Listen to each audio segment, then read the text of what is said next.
নরেন্দ্রনাথ চক্রবর্তী জন্মদিন সম্বন্ধে আমি একটা কথা বলতে চাই। মানুষের জীবনে দুটো দিনই বিখ্যাত, জন্মদিন, মৃত্যুদিন।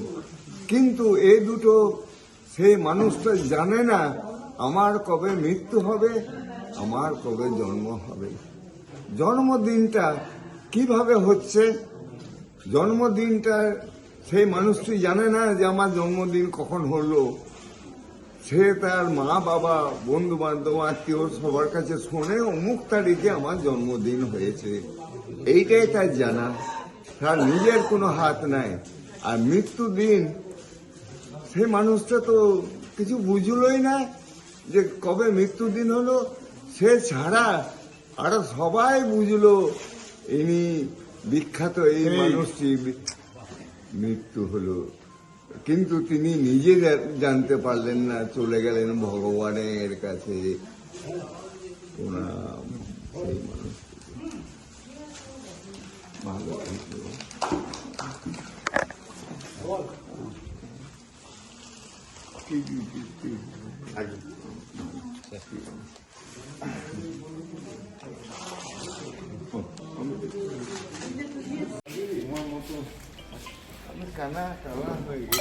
আমি নরেন জানি ভালো আছে। হ্যাঁ হ্যাঁ, সব ভালো আছে। তোমার শরীর ভালো আছে তো? হ্যাঁ, তোমার শরীর ভালো আছে তো? না কেন কি হলো বা? কানা খোলা। তুই চোখটা অপারেশন করা? কানা অপারেশন আমি কলকাতাতে বিখ্যাত সুদীপকে দেখিয়েছিলাম। ওরা 18 বছর আগে বলে দিয়েছিল আর ভালো হবে না, ওষুধও দিলাম না। সবচেয়ে বিখ্যাত ডাক্তার। আরেকটা ডাক্তার দেখানো বললো যে আমাদের যে ডাক্তার এসেছিল সে সে সেদিন আসছে আমাদের কাছে একদম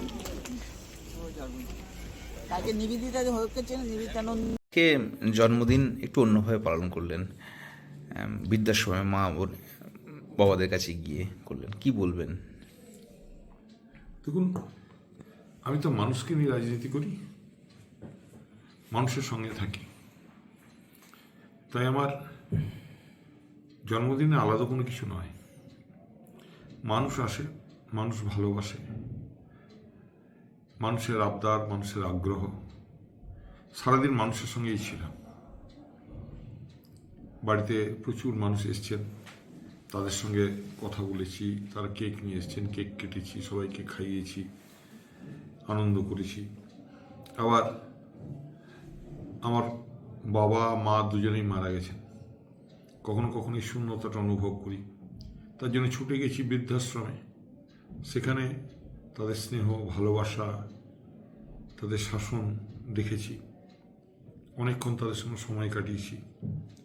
তারপর ছেলেরা দুর্গাপুরের জেলা অফিসে সবাই মিলে আজকে ব্লাড ডোনেশন ক্যাম্প করেছে। সে ব্লাড ডোনেশনের ক্যাম্পে প্রচুর মানুষ, আমি পৌঁছালাম তখন কিন্তু 70 পেরিয়ে গেছে। আরও প্রচুর লোক দাঁড়িয়ে আছে রক্ত দেওয়ার জন্য। তারপরে গেছিলাম দুর্গাপুর ফরিদপুর ব্লকে গোগলা অঞ্চলে। গোগলাতেও